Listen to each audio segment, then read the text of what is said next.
How would you run the Dallas Mavericks over the next few months ahead of the NBA trade deadline? Plus, ESPN front office NBA insider Bobby Marks going to be joining the show at 12:15. All that and more coming up next on the DLLS Mavs podcast.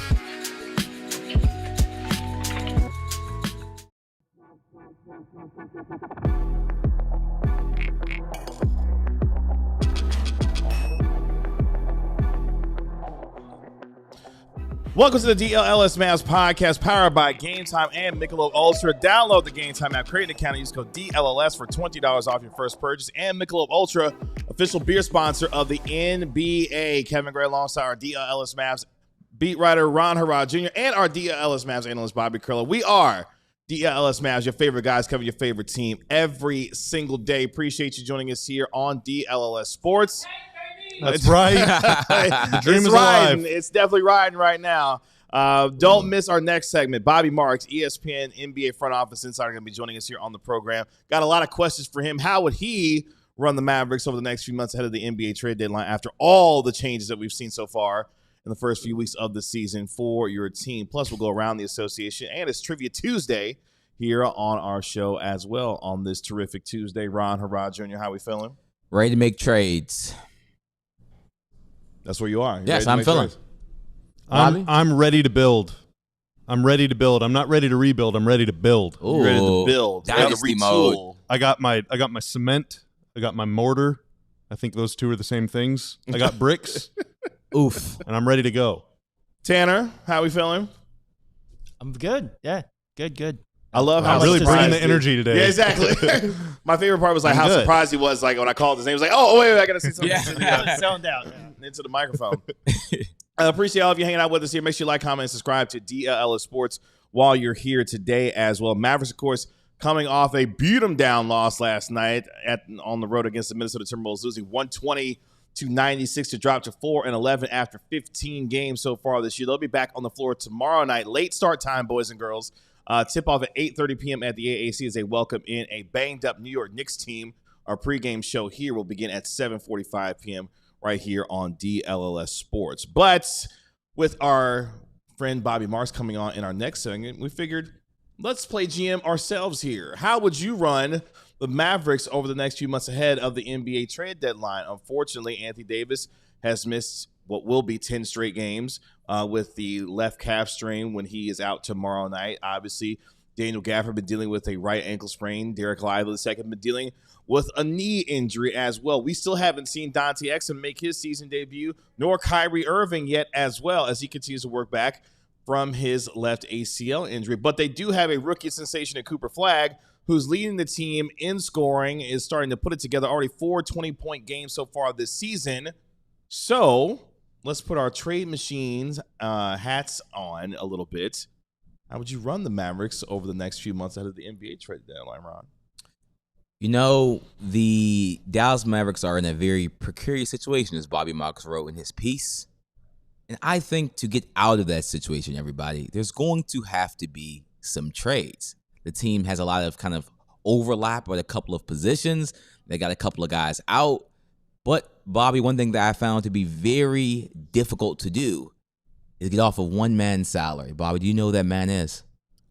Najee Marshall. No. This is a pro-knife show. That's right. We are a pro-Najee Marshall show. But here. it was Anthony Davis. Oh, okay. Anthony Davis is on a $54.1 million salary.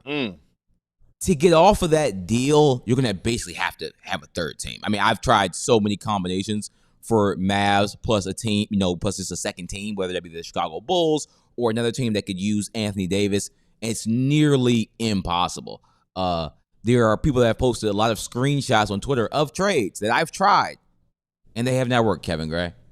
Well, it's interesting because the Mavericks, of course, have control of their 2026 first-round pick coming up in June's NBA draft. Do not have control of their picks after that until 2031. In fact, no control of their picks from 2027 all the way to 2031, which makes, Bobby, things very difficult for a team in a position where they've got a rookie sensation in Cooper Flagg, where you think, well, let's start over and build around the 18-year-old, but also, do we still try to compete with a returning Kyrie Irving at some point to go along with, hopefully, an Anthony Davis who can play to maybe build some trade value up, or do we keep him to try to make the postseason this year?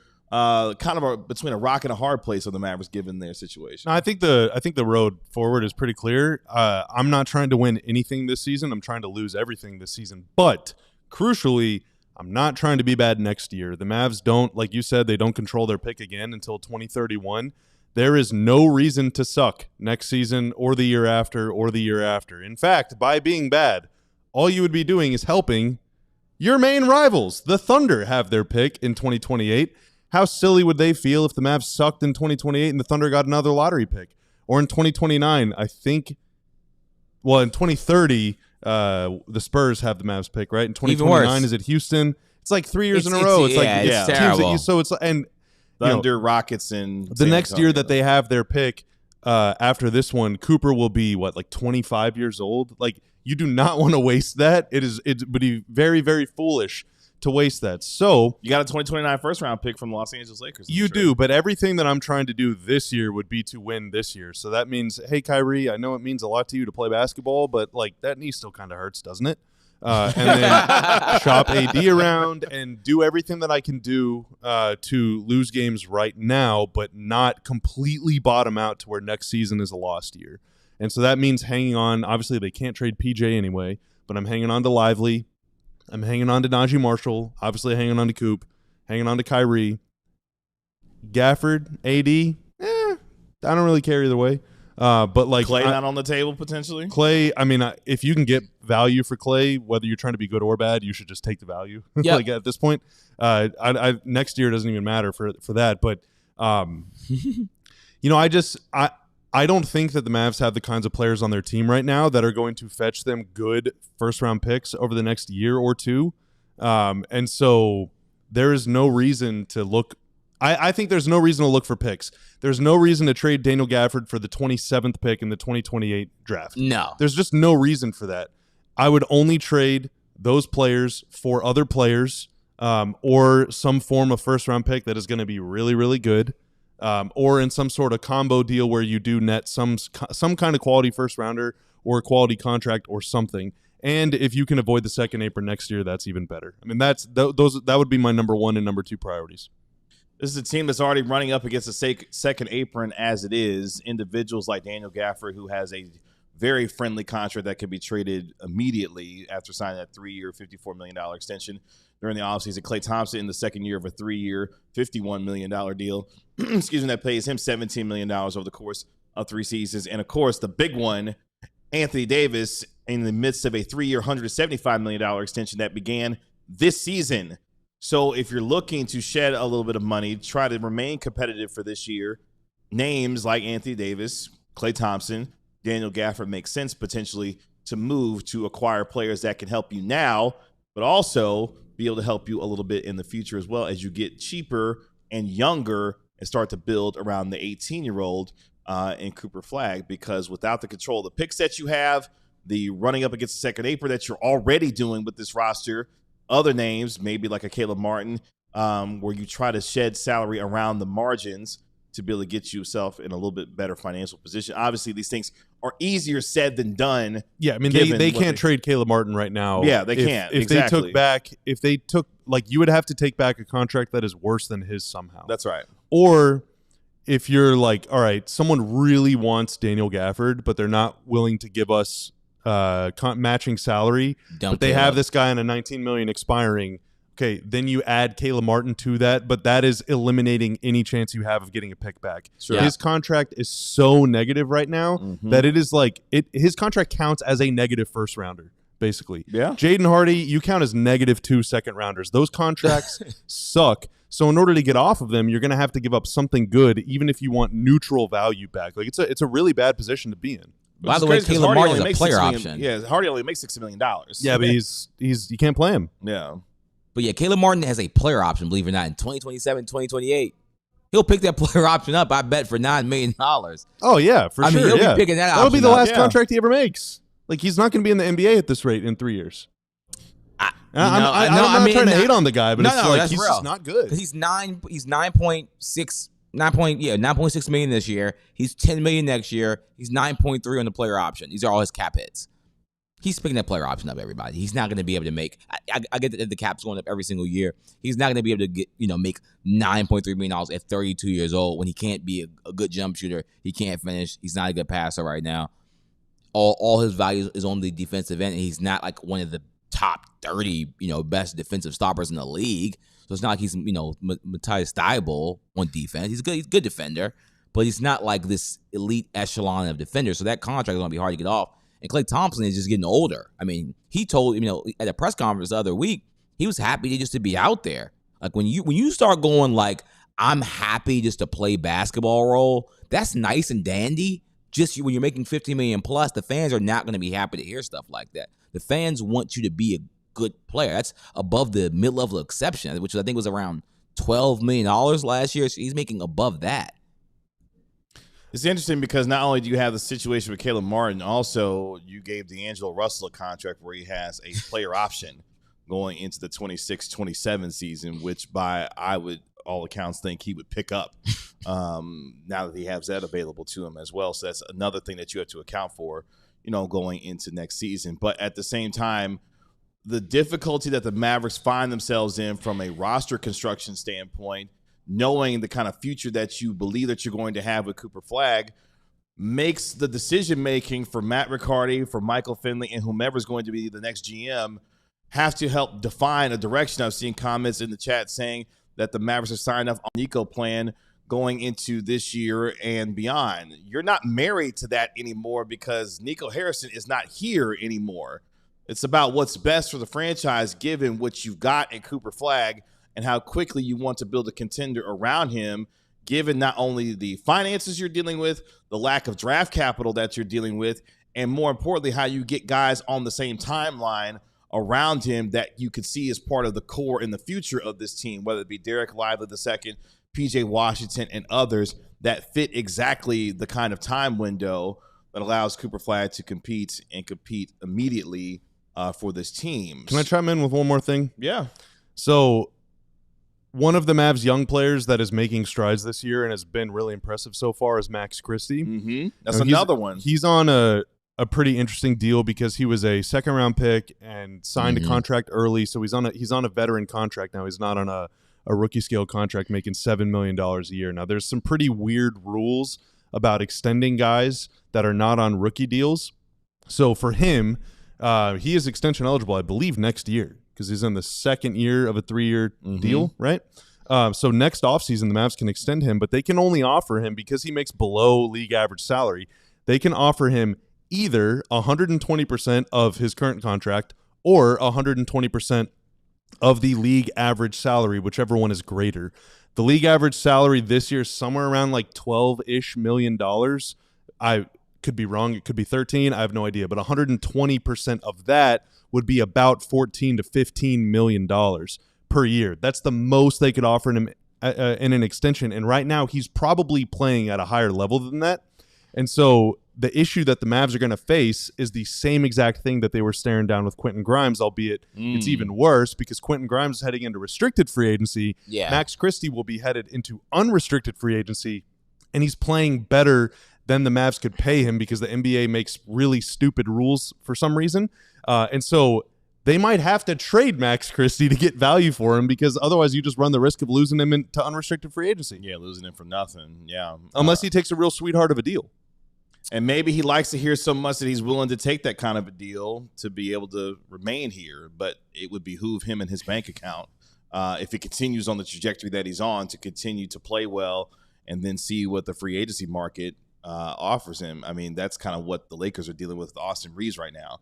Austin Reeves could have took a deal to stay with Los Angeles right now, but why would he do that when he's playing the kind of basketball that he's playing, that he could go in the free agency and really go get some, big-time dollars in the free agency market, whether it be with Los Angeles or somewhere else.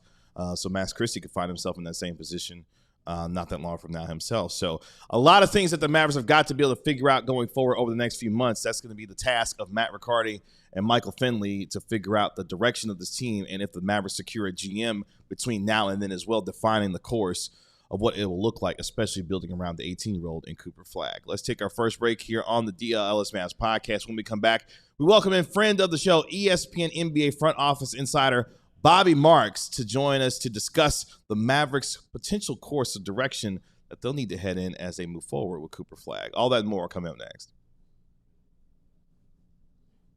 But this episode is brought to you by Prize Picks. You and I make decisions every day, but on Prize Picks, being right can get you paid, and you don't want to miss out on any of the excitement this NBA season, where it's good to be right with Prize Picks. With Prize Picks, you have the ability to pick two or 6 player stats, more or less projections, and if you get your picks right, you could cash in. They've even got the Flex Play as well. With the Flex Play, it offers you a chance to be able to still cash out even if your lineup isn't perfect. Our guy Bobby Curl knows something a little bit about that because he's been struggling as of late.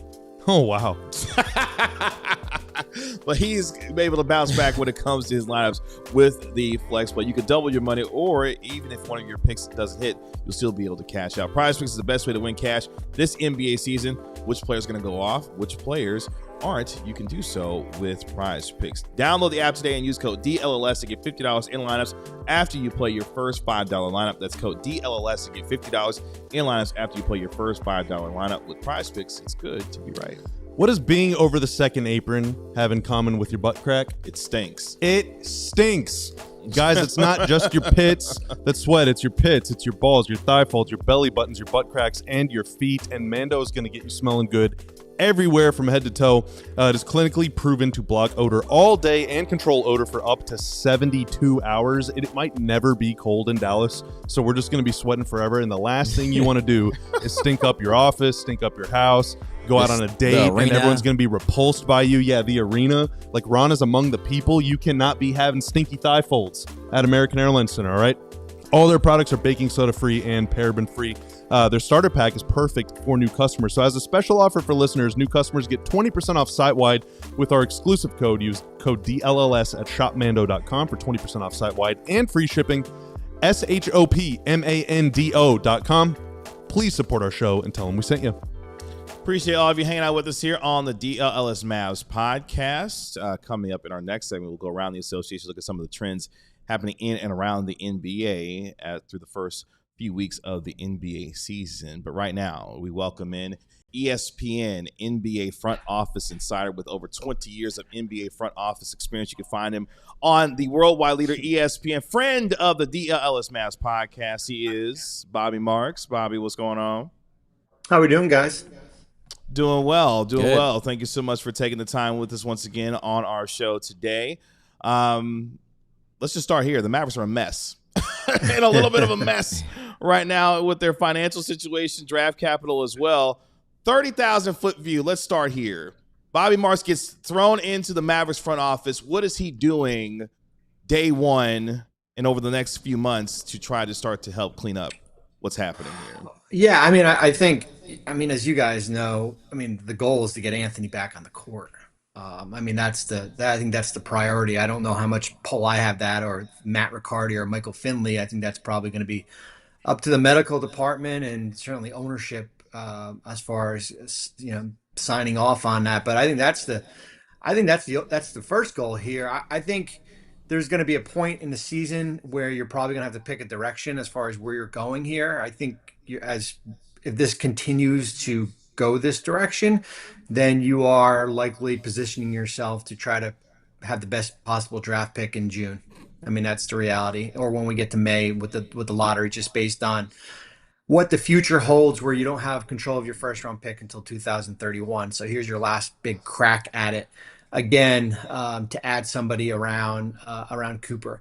It's a little bit of a challenge as you have Anthony on your books and Kyrie still hurt, and you're waiting for him to come back here.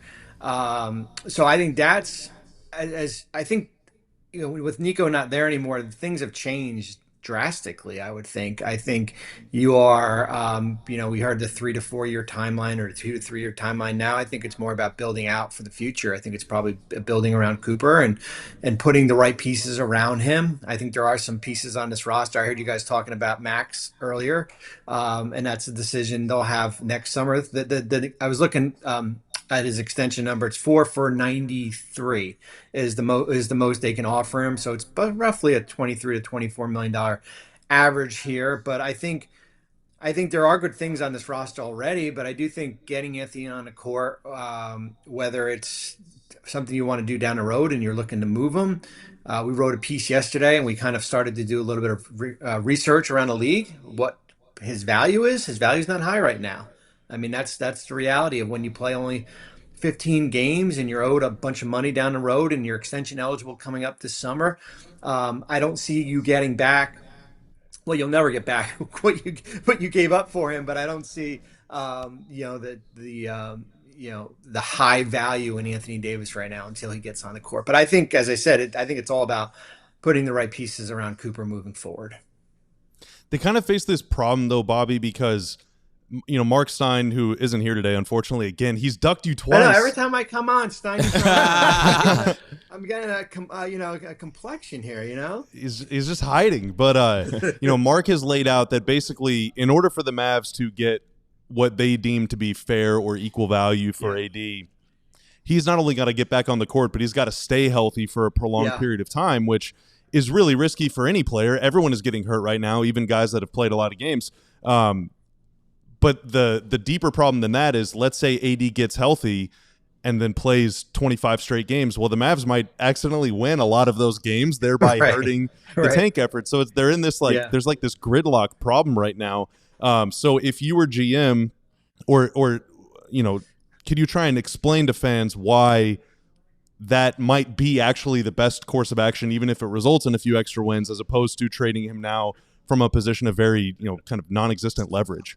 Yeah, I mean, I think it's a matter of how does he fit in long term, right? If you figure he doesn't fit long term as far as what you're trying to do, the only way that you're going to move off for him is going to be getting him out on the court. And if that's getting a couple more wins, I think that's probably the risk that you're going to take. I think it will be interesting when he gets back. Where's Dallas in the standings? I think we're certainly seeing separation. I don't think you'll ever get to where Brooklyn is in Indiana and the Wizards, teams that have 1 and 2 wins here.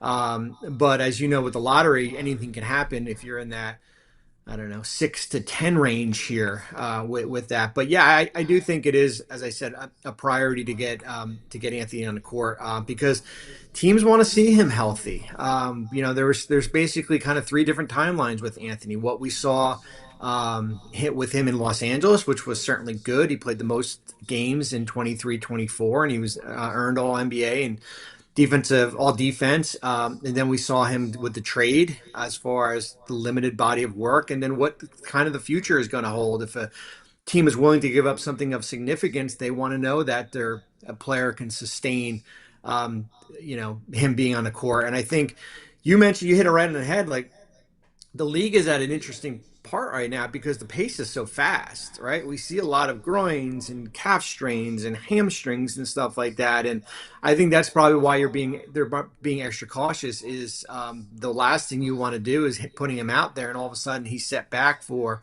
another couple weeks. But at the end of the day, that might be, if you're positioning yourself for draft position, that might be, I guess, a blessing there. And then that parlays into what happens with Kyrie, right? Like Kyrie's timeline as far as when he comes back from the injury. So a lot of questions that this co-interim GM front office is going to have to figure out right now, and certainly ownership is going to have to figure out in the next few weeks. Yeah, hey Bobby, I appreciate you for joining the show again. So I'm very interested in Klay Thompson. He's shooting kind of career lows across the board at this point. He's now on the bench for the Mavericks. Now he has had a couple of good games as of late off of the bench, but he's on a decent sized contract for someone of his stature at this point. What can the Mavs do about somebody like Klay Thompson? I kind of keep a journal of notes before the season starts on just things to watch. And the one thing I had for Klay, it was kind of has Father Time caught up with him, just because you started to see some trends in Golden State, and I think you saw some trends last year. And of course, he has not gone off to a great start, although he's played a little bit better the last couple of games here. It's a big number. I mean, I know it's not max number, but it's still a $16-17 million player. It's a guaranteed contract next year. As I say, any player in this league is tradable. You're not going to get a first round pick for him. I think it's a matter of what the need is. Is there a playoff team that could use Klay Thompson in the playoffs and still provide value? I think that's probably what you're more targeting here. I think it's almost like, hey, can you break up that contract? And I mean, listen, we know they need a point guard, and they need another creator on this roster to make the offense flow a little bit better here. And I think that's hard to get with Klay's number. But I do think if this team is out of it come January and early February, then that's going to be the guy that you're going to try to parlay into something, even if you break that contract up into a couple guys. When you look at the overall financial situation with the Mavericks, as a team that's running up against the second apron, what does the next year or two start to look like for them as they project out, with Cooper Flagg being here, potentially building around him, about how they can start to work around the margins to get themselves into a more decent financial situation here?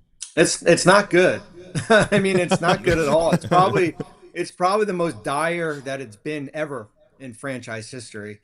We in the article that we have on ESPN.com on Monday, we took a look. We look at next year, what the offseason is going to look at. Listen, Dallas finishes in a luxury tax this year. They're going to be a repeater tax next year. I mean, 4 out of 5 years, you pay a significant penalty. The tax, it doesn't have as much of a bite as you guys know about, the apron rules. The second apron has got a lot of bite to it. You're looking at being in the apron. You're looking at potentially paying, I think we figured out the number. It was like $370 in salary and luxury tax for next year's roster. When you look at it, wow. Because sure, yeah, I mean, it's going to be it would be the biggest tax penalty in franchise history. I think it's $150 million, $160 million. You look at PJ's extension starting to kick in. Certainly with Anthony's and Kyrie's, and you got a bunch of guys making $13-14 million, and the numbers begin to add in. And then when you factor in your draft pick, which is probably around $10 to $12 million, that's where you're looking at it. So you're looking at being a second apron team, being in a luxury tax again. You'd basically have the veteran minimum exception, which isn't the end of the world because you've got 12 guys under contract. So it's not like you got to go out and sign 5 or 6 guys there. But yeah, finances are not great when you're looking at it for Dallas next summer. I do want to just jump in and say I'm relieved to hear that the max number is actually 493. I was worried that it was going to be like 70 or 75. It's 140% off the average player's salary. So it's 140% now? Yeah, it changed in the what a 23 relief. Okay. CBA. So listen, the rules are better.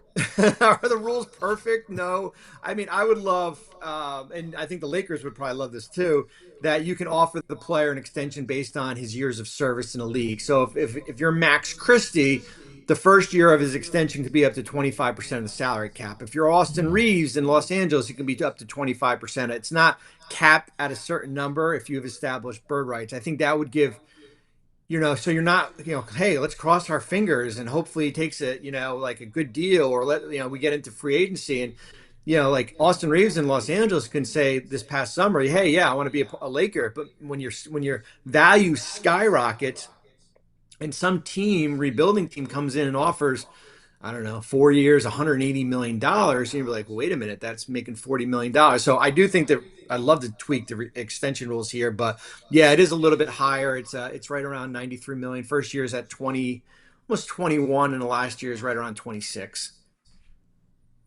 That is way better than like starting at 14 and a half or something. Yeah, no, it's definitely better. See, I don't bring all doom and gloom to this show. Yeah. Okay, we appreciate that. There we We go. appreciate that. I'll let you go on this. We talked about restaurant reviews the last time you were with us. where would you characterize the restaurant renovation for the Mavericks at this point? That's a good question. I would say they have a terrific chef in Cooper, although I saw some people think he would be the 6th best prospect in this year's draft, and I chuckled on that. I don't know where the hell that came from. Like, we don't either. The last 2 weeks. I have a terrific chef in Cooper, and the support staff and the rest of the staff is either on strike or injured, or everything else is not. There's nothing else that's there with it. But I listen. I put it up. I think after they beat Portland, they're 3-8 in clutch games. You guys know this. I mean, like the ability to finish. And I think a lot of it just becomes like they just need somebody out there to organize the offense a little bit. We see a lot of one-on-one and ISO down the stretch at some of these games here. I think last night was a throwaway game because it's a back-to-back and you're going to Minnesota and some guys didn't play here. But it's a work in progress. I had higher hopes on this team coming into this year because I believed even with Kyrie out, their depth, I like their depth. I bought into their depth here. I thought they had enough sustainable, but a lot of that had to do with AD staying on the court, and unfortunately, he hasn't been able to do that. Bobby, this was terrific stuff. We appreciate you taking time out of your very busy schedule to join us here on the DLLS Mavs podcast. We'll make sure Stein's on the next time for sure you get on this show, because we told us, like, look, Bobby's coming on. It's like, I won't be able to. So we'll make sure Stein's on. It's like that when at ESPN, I used to, I still do Get Up, but I would always go and Get Up, and Mike Greenberg would always be on vacation, and I'd be like, does this guy ever come on when I'm like, like that? So, but no, Mark actually does not work here. I saw Steiny in LA 2 weeks ago. He was out there when San Antonio was out there and everything like that. So I know he still likes me and everything. Okay, good. Glad to know. Bobby, appreciate the time as always. Thank you so much for joining us. Thank you so much. Thank you. Talk to you. See ya. That is ESPN front office insider Bobby Marks. And he wrote an article recently about the AD situation. In the last couple of days, and free article. And I'm sure he's going to be writing a whole lot more about the Mavs over the next couple months for sure. Let's take our next break here on the DLLS Mavs podcast. When we come back, we take a trip around the association and look at some of the trends happening in the first few weeks of the NBA season, including an unfortunate one when it comes to NBA players and their injuries. All that and more coming up next. The delicious taste of victory deserves something equally superior. Cheer on your team with Michelob Ultra at 2.6 carbs and 95 calories. It's a superior smooth taste worth playing for. Michelob Ultra, you want to be jacked, you want to still have some fun with your friends, you can have Michelob Ultra. Low carbs, low cal, you can still have a couple of beers and still be able to maintain your figure. Michelob Ultra is normally my go-to when I'm out with friends. I can still have a good time, not seem like the person that's, not drinking at the moment, but I can also make sure I'm under my daily calories. It's very fun, and by having them, you won't be able to be as crazy with some of your other friends, and you'll be able to kind of maintain your figure. So a superior smooth taste worth playing for. Michelob Ultra, official beer sponsor of the NBA. Everyone, get yourself a Michelob Ultra. When you look good, you feel good, and when you feel good, you want to shut it off, and Shady Rays can help you do that. You know that moment when you realize you let your favorite pair of sunglasses at the beach or on the top of the roof of your car. You're like, uh-oh, my glass is about to fall off. Don't worry, Shady Rays has you covered. With Shady Rays, they've changed the game with sunglasses that are made for real life. They're seriously good-looking, polarized, durable, and not stupidly expensive either. And here's the wild part. If you lose or break them, even on day one, Shady Rays will send you a brand new pair, no guilt trip, just replaces for your favorite pair of sunglasses. So now you can actually wear your sunglasses without fear of breaking them or losing them, because Shady Rays has you covered with the best protection in the game today. Shady Rays is eyewear that definitely always will have your back. So we've teamed up with Shady Rays to bring you an exclusive offer. So head to shadyrays.com and use code DLLS35 for 35% off your polarized sunglasses. Try for yourself. The shades rated 5 stars by over 300,000 people. Again, that's DLLS35 for 35% off your polarized sunglasses with Shady Rays today. Again, thank you to Bobby Marks of ESPN for joining us in our last segment, detailing how he would handle the Mavericks front office. Any takeaways from you guys based off of what Bobby had to say there? Relieved to hear the thing about Max. I also should have man, I should have known about that extension rule based on what PJ was able to get. But his last contract was descending, so I did not bust out my calculator for that one. But that is good to know, and that does change, I think, like the level of urgency they might need to have in that situation, because I think Max Christie's outperforming $15 million a year. I don't know if he's outperforming $23 million a year, so they might be able to extend him and keep him around if they like the fit moving forward. And I do like his fit playing off Coop. Yeah. And if you want to read more about Bobby Marks, I'll probably will have something after the show. 1 and 2, I've talked to him prior, so we have something already on our site at alldls.com. He gets into the Anthony Davis trade. He tells us about his relationship with one of the interim co-GMs and Matt Riccardi. It's a good piece that we worked very hard on. Read the story. So again, appreciate Bobby Marks for joining us here on the program. If you missed any of that, you can go back and watch, or you can download our podcast and search DLLS Mavs, where our podcasts are available, and give it a 5-star rating and write a review for it while you're there. Let's go around the association here. We are about 15 games in for most teams around the league, including your Dallas Mavericks, who are off to a 4-11 start. Again, they'll be back on the floor tomorrow when they take on the banged-up New York Knicks, who are going to be without, at minimum, OG Anunoby. We'll see about Jalen Brunson's availability with New York as they come to town. Tip-off at 8:30 p.m. with our pregame show at 7:45 p.m. But unfortunately, we started to get into some of it last night, a disturbing trend happening in and around the league with the number of star injuries that we've seen the first few weeks of the season. For example, Kobe White just made his debut for the Chicago Bulls the other day after dealing with an preseason injury as well. Fred VanVleet tore his ACL prior to the beginning of the season. And even in season, we have seen a rash of injuries. Victor Wembanyama is going to be out the next several weeks with a left calf strain. John Morant has got a calf strain himself that'll have him out at least the next couple of weeks. The Mavericks see the Grizzlies on Saturday. They will not see John Morant because he will not be available either. And we've gotten unfortunate news when it comes to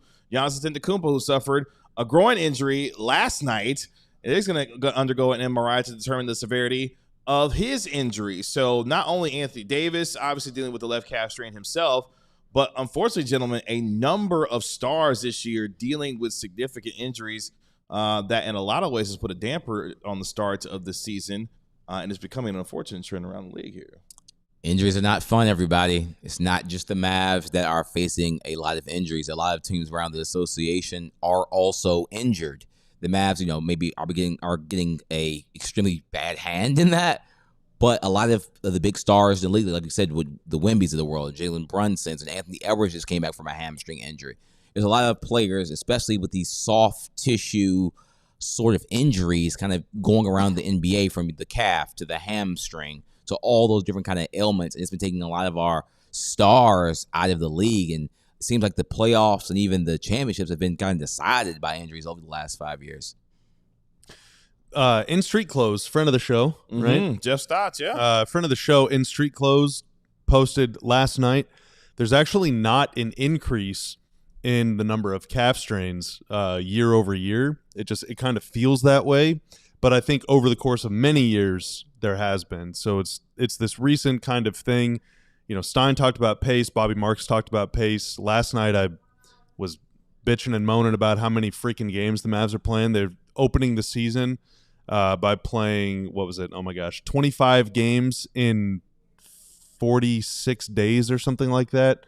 Nasty. Or maybe even 25 and 42, something like that. Mm-hmm. They're basically playing 5 games in 8 days for 6 straight weeks, that's just really, really tough, especially at the beginning of the season. Whenever, no matter how much you work out, no matter how fit you are coming into the year, you're not ready to play pro basketball at this level for 35 minutes a night. And so to have to go through that gauntlet while also playing yourself into premium athletic shape, it's very dangerous. And all of this is done in the name of the Emirates NBA Cup. So we got a 12-day break coming up in the middle of December. And in the All-Star game that no one cares about. And instead of combining those two things into just one so that we can space out all the games, instead we're loaded with back-to-backs in the front half of the year. And that's just really dangerous. Steve Kerr gave a quote saying this is the toughest beginning of the season he's ever been a part of in his career. Golden State, 17 games in 29 days to start the season in 13 different cities. And the Mavs had a similar one last year. This year, the very home-heavy schedule, but last year we were doing the same thing. It was like I forget. It was something like 15 of their first 21 were on the road or something. Yeah. Just outlandish. Tough. And, you know, it's really, really, really hard to stay healthy. In period, let alone whenever you're going through all this travel, all of this stress on your body, strain on your body, and all that. And we will see as teams start to get healthy what that will look like in terms of shape in the Western Conference. The Lakers are listing LeBron James as questionable tonight. He could be making his season debut as the Lakers take on the Utah Jazz. Jalen Williams, J-Dub, who hasn't even made his debut yet as he's coming off a wrist surgery for the Oklahoma City Thunder. Do the Thunder know he hasn't played yet? I mean, I don't they're think not so. acting like it. I mean, 14-1 after 15 games, and they are playing at an extremely high level. Again, one of the best defenses in the league once again this year. And offensively, they're doing enough with SGA obviously leading the way for them to be able to continue to just beat down. He's still one of the best. Not just one of the best defenses. It's number one. Their defense is 6.3 points per 100 possessions better than second place. That's unreal. That's Detroit, unreal. Detroit is closer to 19th place than they are to first, and they're in second. Jeez, So the Thunder man. are just running away with it, with arguably the best wing defender in the NBA The out. second best player not even playing yet. Like, That might be honestly. Yeah, and their offense is fourth. Yeah, like J-Dub's return might be the biggest addition to a team as the rest of the season goes on whenever he comes back. Bro. And the Thunder are already playing at an extremely high level. It's just not fair. Um, And they're going to get the number 1 pick. like, and the number 10 pick. I still can't believe that that's a real life scenario that is playing out because the Sam Clippers, Presti. yeah, the Clippers have been awful. I mean, the Clippers right now, they are 4-10 through their first 14 games. I mean, I can't go too hard on because they did beat the Mavericks here in double overtime last week. So there is that. But yeah, you start to look at the Western Conference standings, for example, Oklahoma City at 14-1, Denver at 10-3, Nikola Jokic. So I was just checking out some of the PER numbers through the first few weeks of the season. Nikola Jokic's PER, check this out, 37.7 PER right now. Nikola Jokic is by far playing with the most efficiency of any player in the league, and the Nuggets right now are one of 3 teams in the Western Conference with at least double-digit wins. The other team, of course, being the Los Angeles Lakers. The Rockets off to a good start as well, 9-3 through their first 12 games as well. They've won 4 straight. Kevin Durant won a game for them the other night in beating the Orlando Magic. They finally got a guy who can go get it for them in fourth quarter situations, even with the injury situations that they're dealing with as well. Tari East is going to be out for a number of weeks with a leg injury as well. But the teams at the top of the West right now are playing like they're capable of playing. Any surprises that have stuck out, either disappointments or surprises that have stuck out in the first few weeks of the season for you, Ron? Well, I mean, Tyrese Maxey is playing at just a really high level in Philadelphia. I mean, he's All-star level once again. all-star level. I mean, he's playing 40 minutes a game, which is absolutely insane in 2025. Like, this is not the 96 Bulls. He's playing 40 minutes a game. He's attempting 23 field goals a game, 23.6 to be exact, which leads the NBA. And it's like you just wouldn't expect that from Tyrese Maxey, but he's also averaging 32.5 points per game. Mm-hmm. So it's a lot of players like that are just getting off. I mean, Austin Reeves, I wouldn't say he surprised me because I've been kind of big on Austin Reeves. I still have no idea why no NBA team decided to offer him when he was a free agent the last time. He's made himself a lot of money already. But, I mean, I think Austin Reeves is probably going to get himself a max deal. I mean, De'Aaron Fox is getting over $200 million. Why can't Austin Reeves? So it just becomes to a point where, like, somehow not only do the Lakers have LeBron and Luka, now they might have the co-star already on the squad in Austin Reeves. Yeah, I think the biggest surprises for me have been the Lakers being able to win as much as they have without LeBron and without Reeves and even without Luka. Like, all of them have missed games, and they're still fourth in the West right now. And it's not like they're just playing a bunch of cupcake schedule or anything. But the biggest surprise, it's got to be the Pistons, dude. They're 12-2. They've won 10 in a row. Cade Cunningham has not played their last few games, and he's not their only starter that hasn't played the last few games. They have been destroying teams. It's crazy. Missing 3 or 4 starters. Yeah. Like, it's been unbelievable how well they've been playing. They've already have 6 wins against teams that are 500 and above, which is more than the Thunder have. And the Thunder are the only team in the NBA with a better record than them right now. Like, they're they're really good. The Pistons are legitimately really freaking good, and they, more than any other team, I guess the Raptors too. The Raptors have been a really nice surprise. They've won 4 straight now. Yeah, we've talked about how in the East, like with Boston and Indy basically going through lost seasons, there's this giant vacuum. Milwaukee, I don't think they were going to be there anyway, but without Giannis now potentially for a while, with the Knicks, they're a little banged up. Like it's there for the taking. Cleveland is not playing the level of basketball that I thought they would right out of the gate, and Detroit is, they're just off to a great start, and Toronto and Atlanta are both in the top 4 too. Like it's unbelievable. Yeah. Like right now we'd be looking at Pistons number 1, Pistons Bulls, Cavs Heat, Raptors Sixers in the first round, and Hawks Knicks. Like that would be awesome. And the Hawks have been without Trae Young, and they've played better without Trae Young. Yeah, Trae Jalen Johnson's gonna be an all-star. Jalen Johnson's so good, man. So the best player in the Atlanta Hawks might not be Trae Young. It might be Jalen Johnson. And then Cade Cunningham is shooting 43% from the field, 28 from 3, and they're still winning games. Like he's gonna play better than that. Like he's actually going through, believe it or not, a shooting slump right now, and they're still winning games. But the Pistons are going to get better, and they're missing their best shooter from last year, Malik Beasley. We understand, his situation was going on.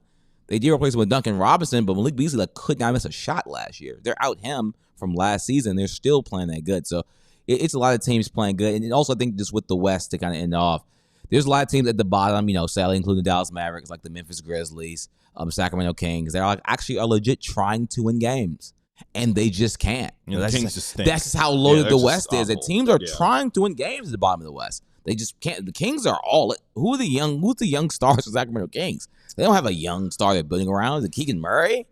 He hasn't even made his season debut. Devin yet. Carter? So they're trying to win. They have Westbrook and DeRozan. They're the Bulls West. The old Bulls West at least. It's an old. And you have Memphis, who Cedric Howard's a good player, but he's like a role player. So they have young players, but their stars are still Jaren Jackson Jr. They're trying to win games. They have 2 max contract guys, and they can't win games. The trademark is going to be crowded because you got Ja, you got AD, maybe Trey, but maybe Demonis. Sabonis, you throw him in there too. Demonis and Zach LaVine and DeRozan. Yeah, there's going to be a bunch of teams that here in a few weeks or a couple months. Sellers.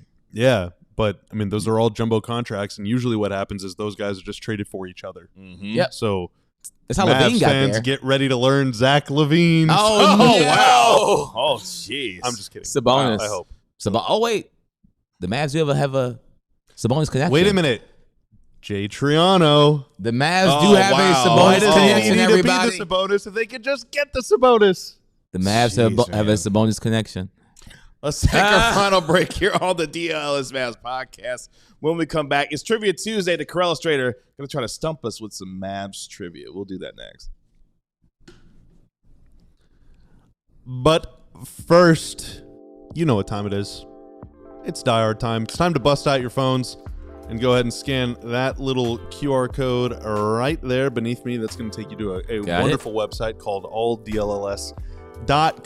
That site with no vowels, except A is a vowel. And we're going to ask you for a little bit of cash. Now, in exchange, all right, you are going to get our heartfelt appreciation, but also you're going to get a free shirt of your choice. All right, we got more than 50 shirts to choose from, including Tanner.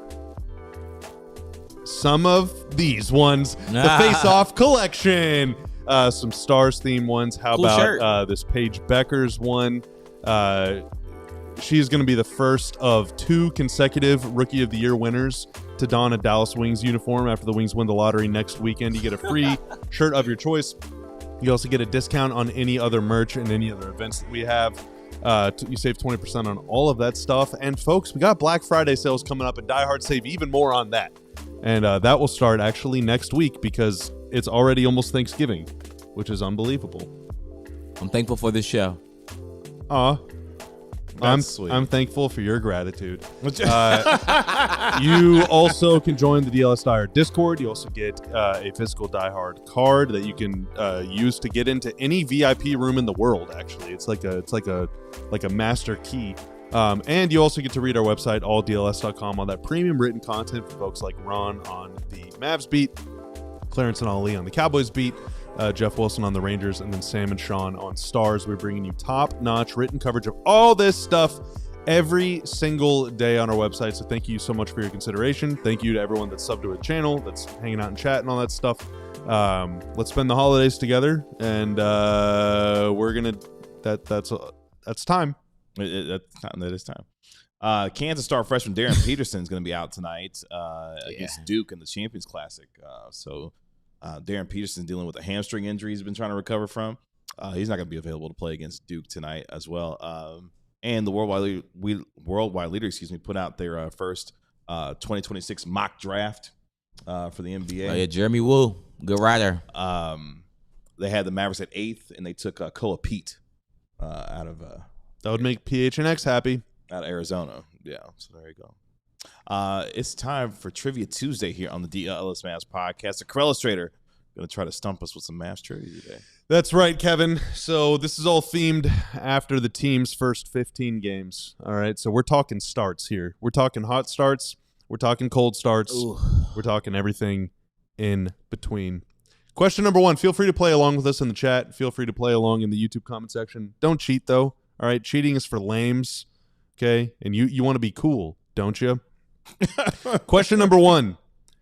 The Mavericks are 4-11 after the team's first 15 games. How many times have the Mavs had a sub-500 record through 15 games before going on to make the playoffs? And they've played, this is their 46th season, so they have 45 seasons before this one. How many times have they started below 500 and made the playoffs? Twice. Okay. 4 times. 4 times? Okay. Tanner?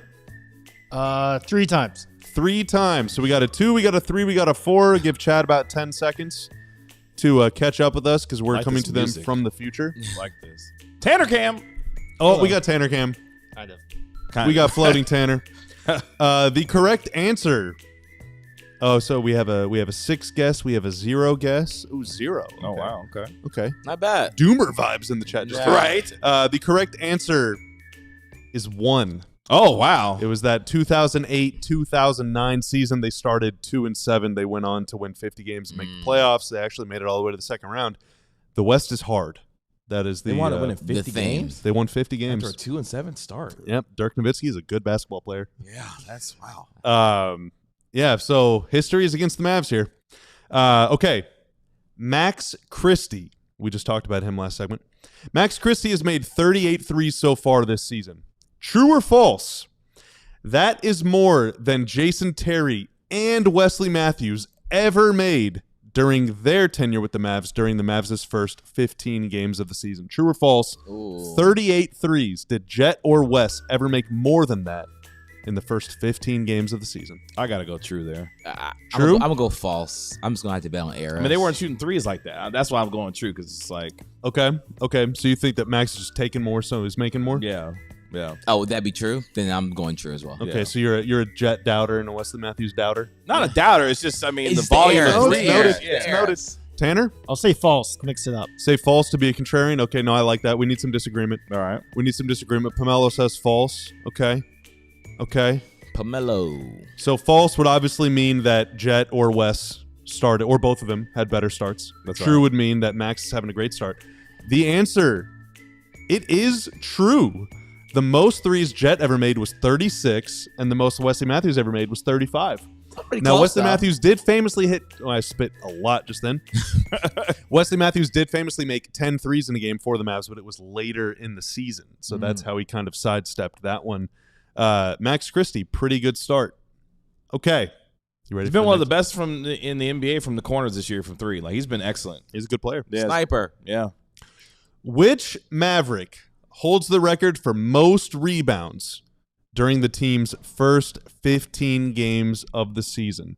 Now, we did a 5-game, I think, check-in on Trivia Tuesday where the answer was Roy Tarpley, but in that one, you'll remember I said he only played 6 games and then did not play anymore. So that is my hint. Which Maverick holds the record for most rebounds? And I'll even give you another hint. It was 198 rebounds that this person pulled down in 15 games, which is about, if my math is right, about 17 a game, I think. James Donaldson. James Donaldson. Okay, that's a good guess. Hold on. Is Ron looking up? No. I'm looking up a name. Players to play for the Mavericks. I'm just trying. Tanner? He's like, I'm out. Because it's Yeah, not. I don't know. I'm going to say Tyson Chandler. Tyson Chandler? I had a Okay. second guess, but we'll see if it's him. Dampier. Dampier? Okay. Okay. All right, we got a Donaldson guess in chat. We got 2 Donaldson guesses in chat. James Donaldson is a good guess, but he is not the answer. He's not even in the top 2. Oh, jeez. Second on the list, Popeye Jones.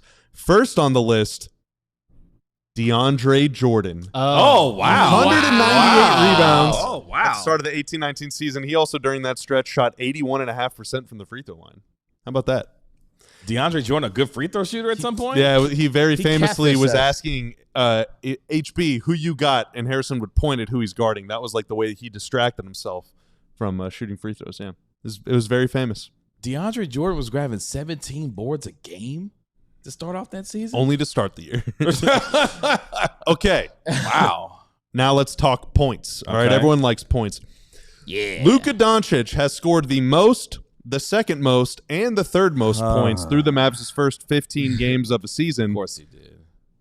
But he did not score the fourth most. Oh, wow. Who has Trade him. scored the fourth most points through the Mavericks' first 15 games this season with 439 of them? Dirk.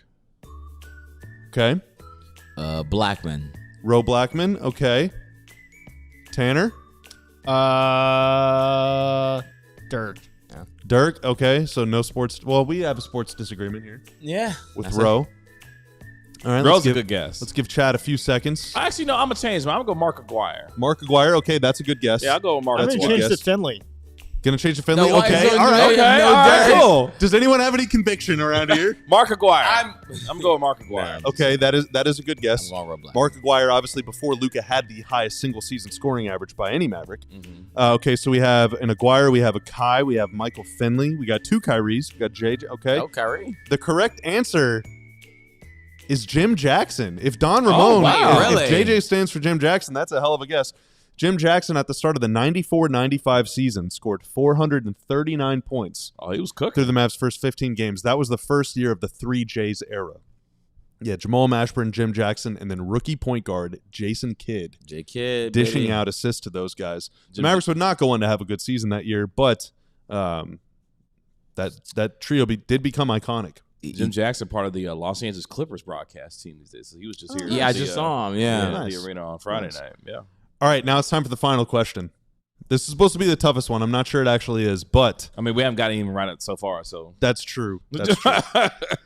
All right, so through 15 games, the Mavs have made 18 fewer threes than their opponents. Okay. It is their Jesus. fourth Oh, worst goodness. differential through 15 games in franchise history. Okay. The record is minus 32 during Ooh. the 2016-17 season. Okay.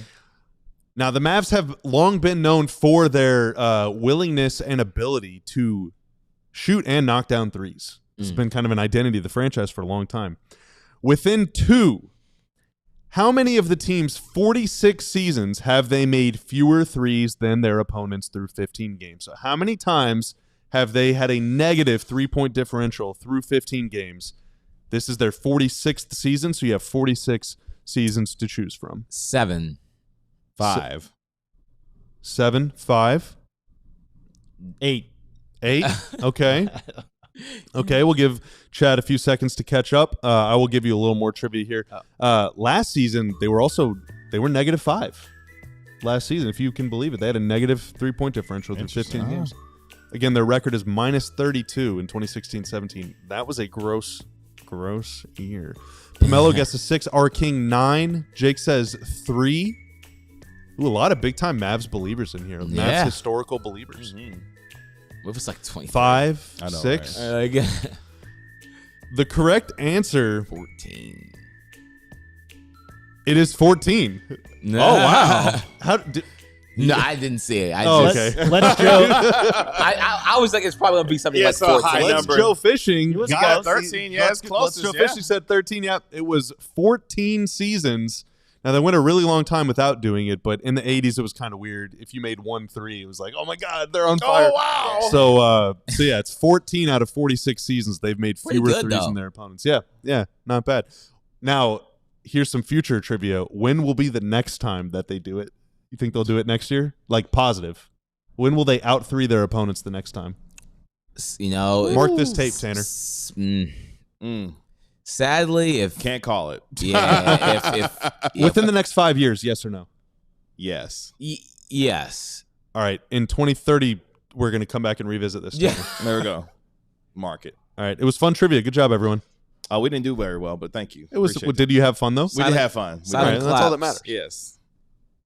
Appreciate it, Tanner. Made us look good and sound good as always. Thank you, sir. Also, thank you to our guest, ESPN NBA front office insider Bobby Marks, for joining us on the program. If you missed any of that, again, make sure you go back and watch the video or download our podcast wherever you get your podcasts for free. Just search DLLS Mavs, give it a 5-star rating, and write a review for it while you're there. We are back tomorrow at 7:45 p.m. for our DLLS Mavs pregame show as the Mavericks host the New York Knicks at the AAC. Again, pregame at 7:45 p.m. tomorrow here on DLLS Sports. That's Bobby Crow. That's Ron Herrod Jr. I'm Kevin Gray. We are DLLS Mavs. We'll talk to you tomorrow right here on DLLS Sports. Y'all be good.